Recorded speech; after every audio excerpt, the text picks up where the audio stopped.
ষান্মাসিক সমষ্টির মূল্যায়ন ষষ্ঠ শ্রেণীর যে সকল শিক্ষার্থীগুলো রয়েছে অর্থাৎ ইতিহাস এবং সামাজিক বিজ্ঞানের নমুনা প্রশ্ন এবং মূল প্রশ্নের জন্য আমরা বলে দিই যে মূল প্রশ্ন কিন্তু অ্যাকচুয়ালি 15 তারিখে পরীক্ষা হবে, তার মানে 14 তারিখ রাত 7টার পরে অর্থাৎ তোমরা 7:30টার মধ্যে কিন্তু কোশ্চেনটা পেয়ে যাবে এবং উত্তর সহ আমাদের চ্যানেলে পেয়ে যাবে। এবার প্রশ্ন হলো এই যে 5টা দিন এখনো আমাদের হাতে রয়েছে, আমরা কি বসে থাকবো?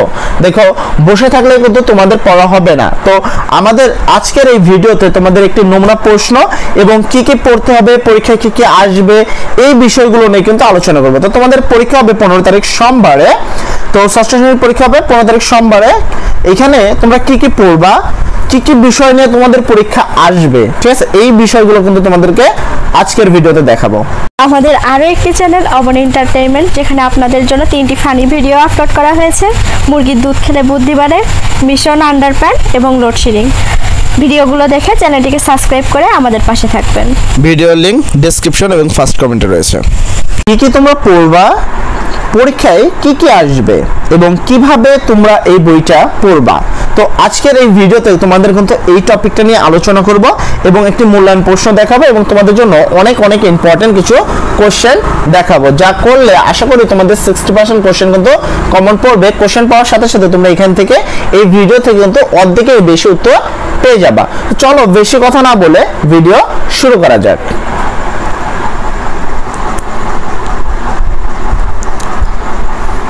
তো প্রথমে তোমাদেরকে প্রত্যেকের কাছে একটা কাজ করতে হবে, তোমাদের প্রত্যেকের আছে, তোমাদের কি কি আছে, অফুরন্ত প্রাণ শক্তি এই বিষয়ে তোমাদের জানতে হবে, প্রায় অসীম ক্ষমতা তোমাদের কিন্তু রয়েছে। তারপরে তোমাদের বিস্ময় হওয়ার স্বাভাবিক প্রেরণাও কিন্তু তোমাদের রয়েছে।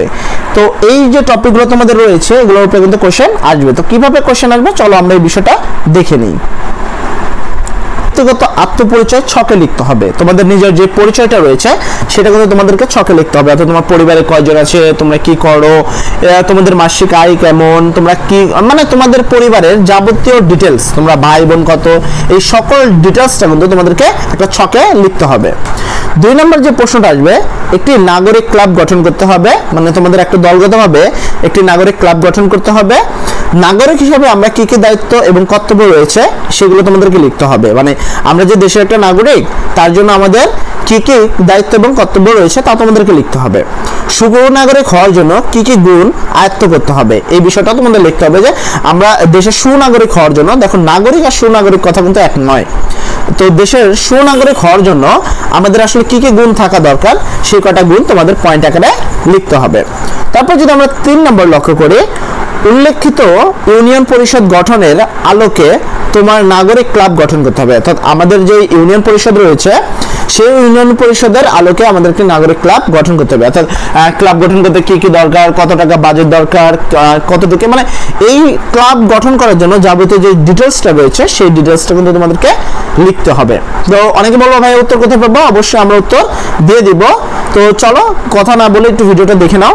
তারপরে 4 নম্বরে যদি দেখো, তুমি সমাজে কি কি অধিকারগুলো ভোগ করো সেটা তোমাদের লিখতে হবে, মানে একটা সমাজে থেকে তুমি কি কি অধিকারগুলো ভোগ করছো। তুমি যেহেতু একজন স্টুডেন্ট তুমি কিন্তু অনেক সুবিধাই ভোগ করছো, তো এগুলো আমরা কিন্তু বলে দিব। তারপরে যদি প্রশ্নটা তুমি দেখো, চলো আমরা মুক্তিযুদ্ধের সঠিক ইতিহাস জানি। ইতিহাস জানার জন্য ধাপে ধাপে আমরা কতগুলো কাজ করব, মানে একটা ইতিহাস জানার জন্য আমরা কি কি কাজ করতে পারি। দেখো একটা ইতিহাস জানার কিছু উৎস রয়েছে, যেমন তোমার পাঠ্যপুস্তক বই রয়েছে, তারপর ইন্টারনেট রয়েছে, তারপর অনেক তোমার দাদা দাদি রয়েছে যাদের কাছে গল্প শোনো তোমরা।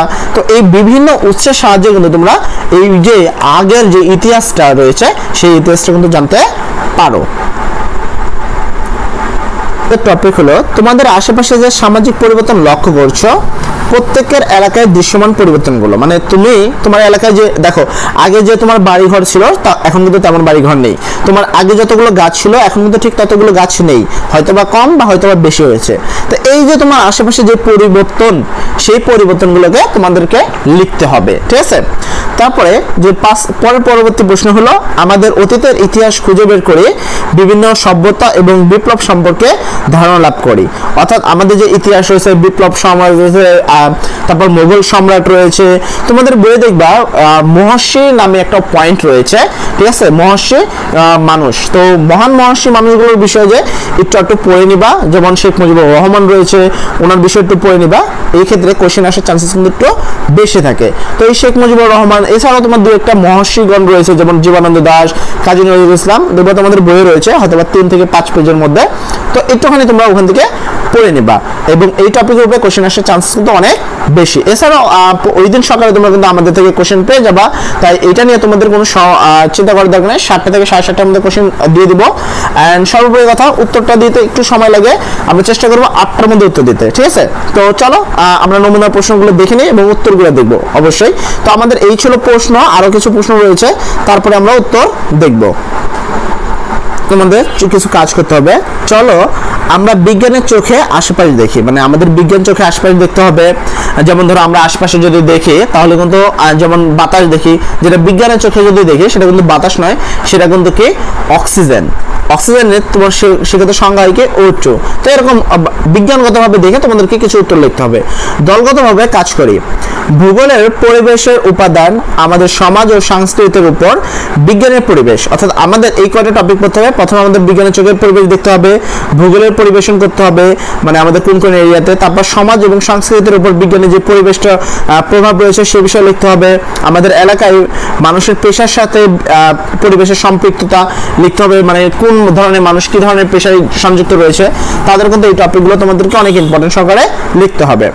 তারপরে প্রশ্ন যদি দেখতে পারো, বৈজ্ঞানিক পদ্ধতি অনুসরণ করব, একটি অনুসন্ধানী রিপোর্ট তৈরি করতে হবে। মানে একটা বৈজ্ঞানিক একেবারে তুমি ধরো একজন বিজ্ঞানী, সেক্ষেত্রে তোমার এই রিপোর্টটা তৈরি করার জন্য কি কি অস্ত্র লাগলো, কার কার থেকে তুমি তথ্য সংগ্রহ করলা, কি তথ্য সংগ্রহ করলা, এই সকল বিষয়টা একটা রিপোর্ট তৈরি তোমাকে করতে হবে। রিপোর্ট কিভাবে তৈরি করবা, তোমরা প্রতিবেদন যেভাবে লিখছো সেইভাবেই কিন্তু তোমরা চলে একটা রিপোর্ট তৈরি করতে পারো।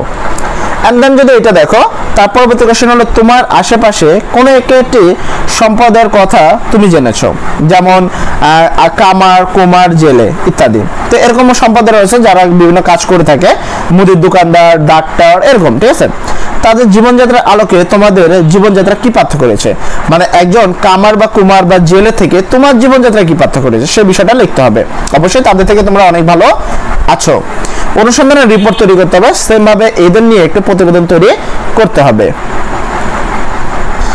তো এই ছিল আমাদের নমুনা প্রশ্ন, এবং এইটা তোমরা বইয়ের 41 পেজ থেকে মোটামুটি দেখো, তোমরা বইয়ে যারা আছে তারা 41 পেজ থেকে যদি 49 পেজ পর্যন্ত পড়ো তাহলে কিন্তু তোমাদের এই সকল প্রশ্নের উত্তরগুলো তোমরা পেয়ে যাবা।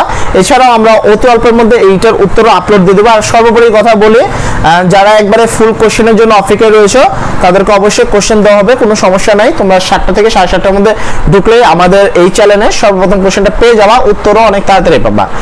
যারা নতুনরা ভিডিও দেখছো তাদের কাছে একটা অনুরোধ রবে, যদি কোশ্চেন তোমরা পেতে চাও এবং বার্ষিক মূল্যায়নের যদি প্রিপারেশন নিতে চাও তাহলে আমাদের এই চ্যানেলটা সাবস্ক্রাইব করে আমাদের পাশে থাকো। তো সবাই ভালো থাকবো, আসসালামু আলাইকুম।